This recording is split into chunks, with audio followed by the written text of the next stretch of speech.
ভাবি কি বাচ্চাকে নিয়ে লাঞ্চ করতে আসেন? হ্যাঁ করেন করেন, বাচ্চাকে পড়াশোনা করাবেন, গরুর মতো গরু করে তুলবেন, ঠিক আছে? আজকাল কেউ গরুর মতো গরু না হলে সমাজে কেউ মূল্যায়ন করে না।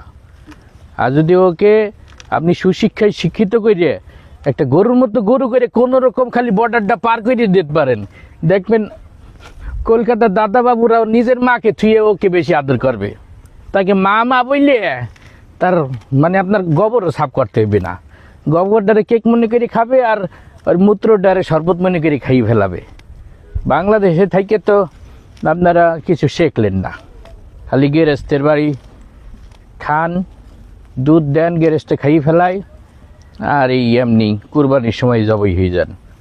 তো বাংলাদেশে থাকবেন না, ওকে বিদেশ পাঠাই দিবেন, ইন্ডিয়াতে, দেখবেন যে পরবর্তীতে জননী হয়ে ফিরে আসছে। ঠিক আছে ভাবি, পরামর্শ যা দেয় একটু মনোযোগ দিয়ে শুনেন। আমার কথা এখন গুরুত্ব না দিলেও পরবর্তীতে বুঝবেন যে কী দামি কথাটা বলছিলাম। ঠিক আছে আপু, আসি। হ্যাঁ, ও তুমিও লাঞ্চ শুরু করে দিছো? আচ্ছা খাও, পরে কথা হবে। হ্যাঁ থাকো। হ্যাঁ।